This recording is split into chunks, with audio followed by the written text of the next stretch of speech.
Dreamers, welcome back on my channel. Today 3 fundamental things for me, here on Dreams, to work better, which in my opinion you should know well before starting to create above. And what are they?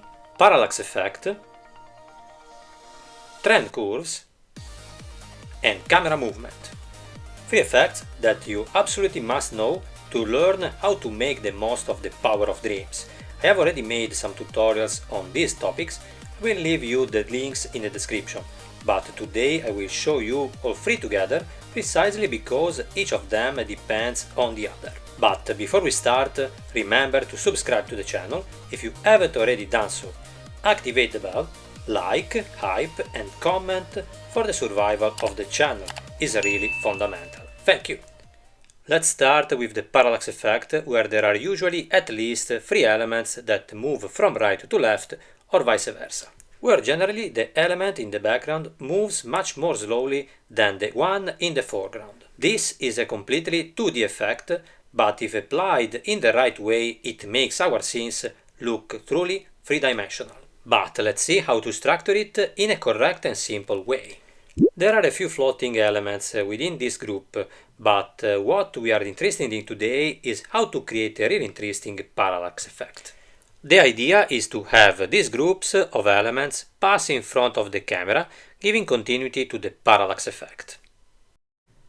But let's start creating the effect from the first element that I bring out of the screen here.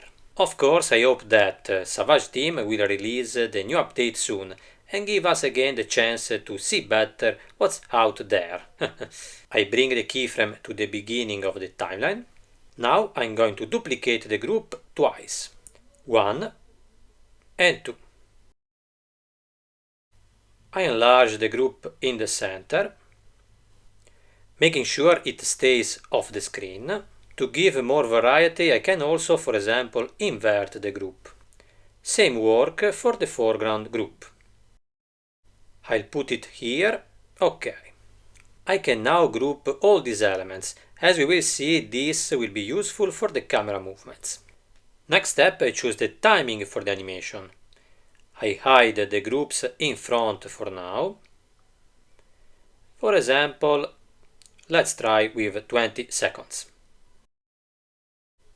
In this new keyframe, I move the group to the other side of the scene. Always out of the scene. First, the trend curve to set for this animation linear. I want the movement to be constant. And as you can see, the group passes in front of the screen constantly. Now let's move on to the other groups using the same 20-second timing. I move the central group to the left. Here I move to the left. Again out of the screen. The effect is already working. Do you see how the foreground group seems to scroll faster? At this point I can make the last animation also on the most foreground group. I'll probably have to adjust it a bit higher to give a better perspective idea. But in the meantime, let's do a new test. As you can see, the effect already works very well.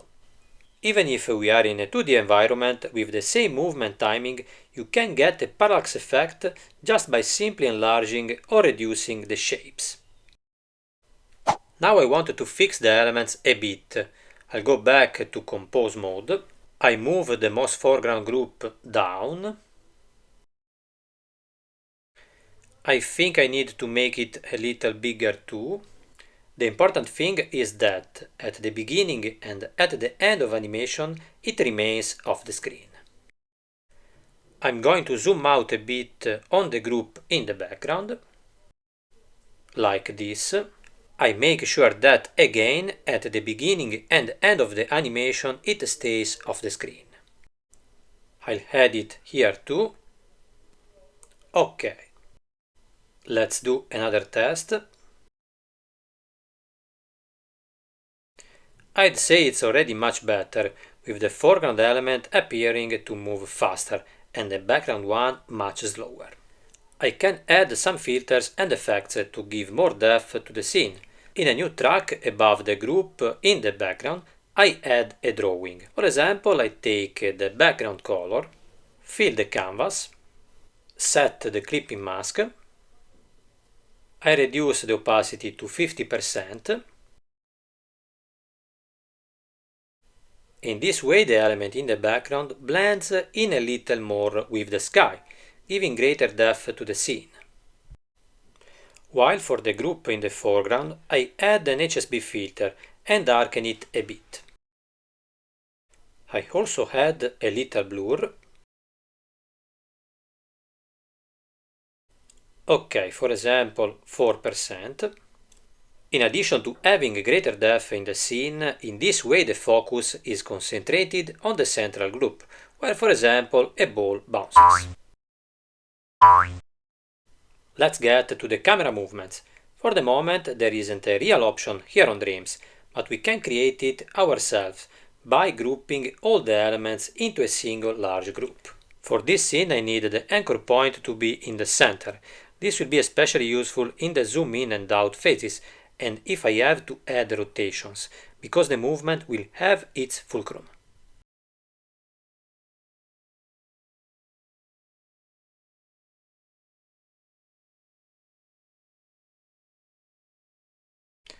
But it's also useful in performance animations to have the fulcrum in the point where you want.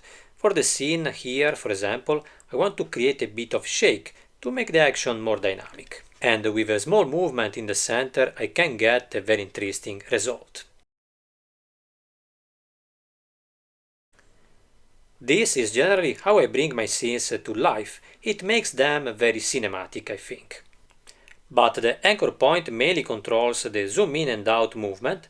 It's from that point that the zoom will have its fulcrum. For example, if I go to add some keyframes on the scale, I'm going to set a starting point, a point where the zoom will take place, and a point where the scene returns to its original scale. At the central point I'm going to shrink the scene.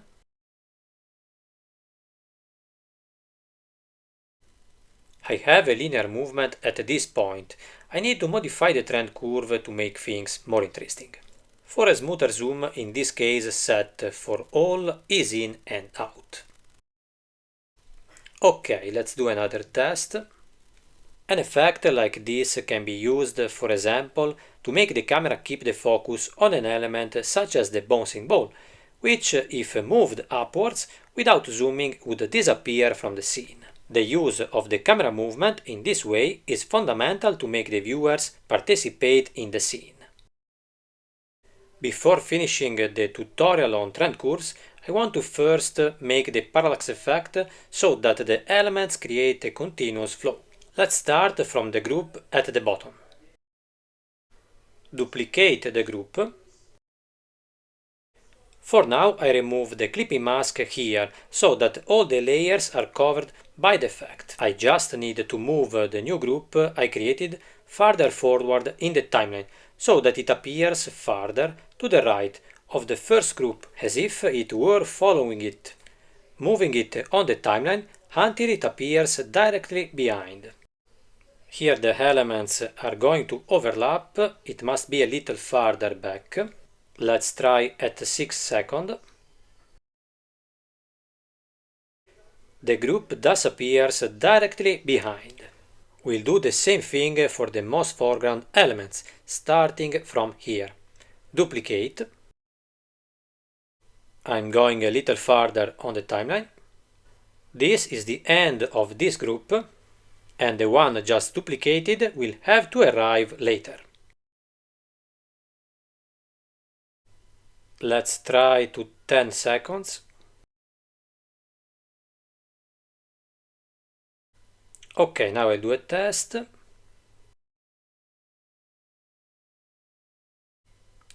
Ok, as you can see, also in this case, the new group appears behind the first one.